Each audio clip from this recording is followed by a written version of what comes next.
Thank you. So I've got 10 minutes to really explain my experiences of Landcare over the last 10 years. And I do have to say that was the perfect presentation because I just turned 30. So I'm more, enthusiastic to keep recreating in my local community. So I was invited here today to talk a little bit about Intrepid Landcare and what we're doing. So I've got 10 minutes, so bear with me. And the whole aim of this presentation is what I want you to start to think about is how are you communicating with your audience or your participants? And in a sense is, where there is a gap, how can you then change your language and your approach around your engagement strategies as well? So how will you change the top photo to the bottom photo? So Landcare is fundamentally, it's a long-term movement. It's been going for 30 years around Australia, and it's about connecting people to land and water around conservation. So it's founded about connecting politicians, environmentalists and farmers to do something about the salinity issues in Victoria. Since then, it's turned into, it's a huge government program, and there's over 5,500 groups across Australia. So just take note of that. There are a gazillion, and just in southeast Queensland alone, there's over about 120 different groups. They're all doing different activities, but the same story is pretty much across Australia is that there's a lack of young people, and when I'm talking about young people in this presentation, it's aged 16 to 30-something-year-olds. So I think that it always starts with self, and just how we started this, the session this morning, it was about our experiences, with the sense of play. So my experiences with Landcare actually started with the Jodie Clifford, who I just happened to bump into today, 10 years ago, when I was a very enthusiastic Griffith University science student, and I met Jodie, and she completely inspired me to get involved with Landcare. So I started planting trees out at the Spit, and 10 years later I'm still planting trees. But in the sense, it's about now, for me, it's about empowering other young people to see the benefits and the opportunities that Landcare can provide, not only for science students, it's for all young people. So what I then get up to now in my life is that I've actually been able to embed these experiences into my lifestyle. I'm just like every other young person. I'm busy, I'm time poor, I don't have lots of money. I rent, I live in a crazy house, and I've got a very energetic dog. What else I get up to in life is I'm a full-time PhD student running this national organisation, and I'm a committee and board collector and work as a consultant. So if you saw my life, you'd be like, how can I actually fit Landcare into my life? So then I actually also then volunteer with Responsible Runners. So I like going to the beach. I go to the local dog beach, so I get to take my dog, and I get to pick up litter for 30 minutes once a week, and I get to basically meet a whole bunch of other young people, also like older people, I have to say, all people, and we pick up litter for 30 minutes, and then we actually use that data to influence change in policy around marine debris. So we kind of do things on the go, and that is our generation. We're doing things on the go all the time. That then takes me to the next photograph, which is with Ruby.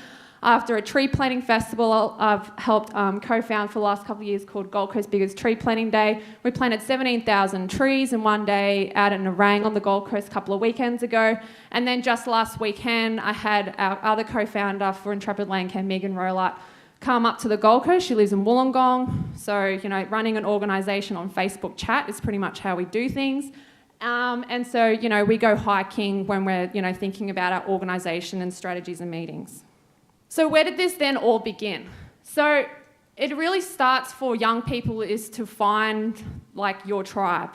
So when I'm talking about the language and what I'm talking for today and how I'm speaking is how that 16 to 30-something-year-old is talking and what we're after. We're after adventure, we're after connection, and we're actually after that sense of mentorship and intergenerational engagement as well. I couldn't be so thankful to have so many incredible mentors in my life inspiring me and opening up doors and opportunities for myself to be able to be that change maker.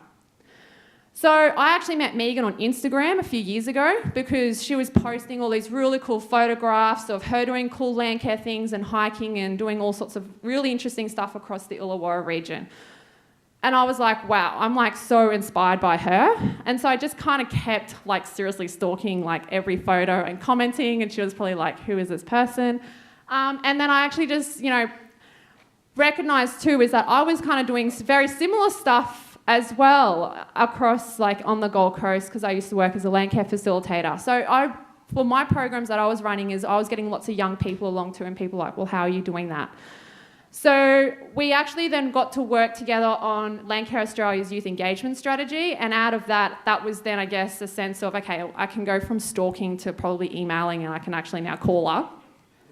So what I actually recognised, though, what I was still failing to do is that I was still the only, like, that token young person in Landcare and getting lots of opportunities, like getting onto boards and committees, but free training and you get to fly here and go there. And I was like, well, I want to open up these opportunities for other young people as well.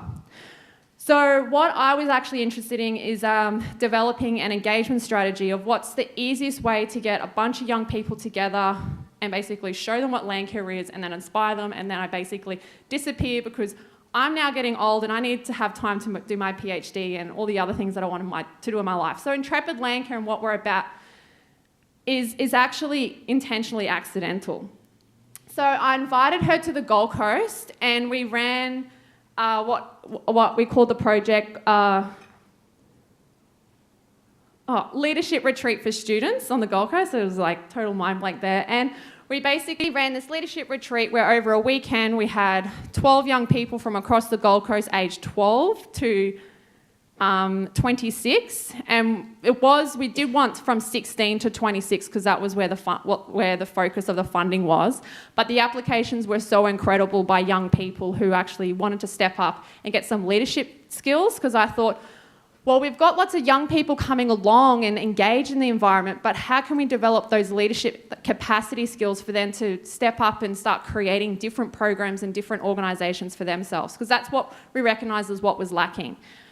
So we then ran this leadership retreat, and literally I've never seen results like it before. There was a group of students who from a school who led a 2,000 tree planting activity within 8 weeks. They got the funding, they got all the different resources from politicians, and they caught up businesses because we empowered them with the skills and a plan and a strategy.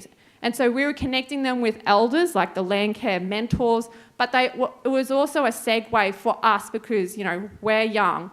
They could see that, leadership and that involvement in Landcare and running a program, it's actually not too daunting as well because, we come across as young too. So then, since then I found my tribe with Megan, and that was us hiking in Binnaburra last weekend. And then out of that, I always thought, well, that's just the project, that's what we needed to do, and I was going to wash my hands and, go away and finish my PhD, right? But then it doesn't work like that because Landcare Australia in itself and natural resource management groups were like, okay, well, how did you actually do that? So then we went away, we did a little bit more research and development, and then we thought, okay, well, we're actually going to have to create a tribe around that to follow through with what we were going to do. So we pitched this crazy idea of a national organisation, and now that's what we are. So this is our incredible board, minus 2 people, and we're now a group of young people from across Australia, different sectors that are passionate about the environment, and we now have set up Intrepid Landcare as a national organisation. To do, and I'll explain in 2 seconds, is create what we want and need. So we went back and we did a whole lot of research around why young people are not engaged in Landcare, and what we actually found out in our research is that they knew about Landcare in the sense of the hands, or they had an experience at school planting trees or getting involved with community gardens, but it was after school that dropped off because that sense of that organised framework of going along to their local Landcare group, it almost felt like they were stepping in somebody else's backyard and they couldn't actually connect. And also too, when they got there, the older people didn't know how to actually communicate with the young people as well. So we then came up with a strategy of, okay, well, we're all about empowering young people to act and lead with Landcare, but it's about for them to do stuff that matters. So that's basically our tagline. And so the need for us is what we're about, is about inspiring through stories and support, acting, so empowering them around fun, and then lead with others as well, because we're all about collaboration. So what does this actually look like? So in reality, so if you followed our Instagram, you'd see lots of really cool photographs of cool people doing cool things across Australia with planting trees, removing weeds, but it's a sense of adventure. So if there's 5,500 groups, land care groups across Australia, they're outdoors, they're actually in some incredible landscapes as well. Like I've been to some incredible landscapes that I would never have gone to because you just can't get there. And I always think of it like there's a whole nother market around this with underground tourism with land care. I'm waiting for someone to pick that up. So how we then work as a national organisation is we then now provide these entry-level services. And that's because there's land care groups across Australia who want to connect young people, but there's a sense too is it's got to actually come from young people and it's got to be owned by them too, because or else it won't work in that community. So we may provide like a workshop or an event, and it's about basically bringing their awareness to what they've what they already have. So last weekend we did a retreat, no, it's not a retreat, we did an event called Put Soul and Sustainability in Brisbane, and so we got a bunch of young people to come along and actually check out what land care is, and as a result they want to set up a group. We also then, as a sense of that follow-on activity, it's about building that capacity of young people, is providing leadership retreats and training. So for instance, we ran a leadership retreat in the Hunter region after an entry-level workshop series. We connected 17 new people across the Hunter region. They've now established the Hunter Regional Group. That photograph at the beginning was them at their launch of their group, and they were able to now connect abseiling, mountain biking, wildcraft activities and coast care, and their event was sold out in 4 days. And then the other part that we really focus on is now the resource development and packaging up these experiences and providing advice and case studies. So we've got a few different government contracts at the moment with New South Wales government, because they're like, all right, how do you actually do that? And we recognise at the moment there's only 2 facilitators for our organisation. We can't be everywhere, so that's what we're focusing on.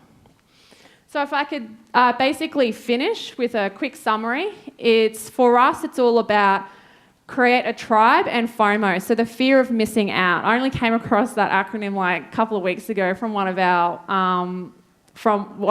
tribe members, I guess, and I was like, what is FOMO? And it's the sense of putting out there on social media and across when we're communicating is that if that looks really cool, I'm definitely not missing out next time. The next thing too is developing our brand. So young people love to be attached to an identity and a movement. So we've been really focusing on that visual aspect and identity and being seen as actually outdoors doing stuff, but actually changing the world too. Because I always say adventure awaits with land care, but it's about purposeful adventure as well. It's not necessarily just going for a hike now, it's actually what can we do to pay it forward for the conservation and protection of our environment. And I'll finish up with just saying use the right language. So we actually are speaking to our audience how they speak as well. I could come up here and talk all the academic jargon behind our model, but that's not what I was invited to speak to you about. So thank you very much.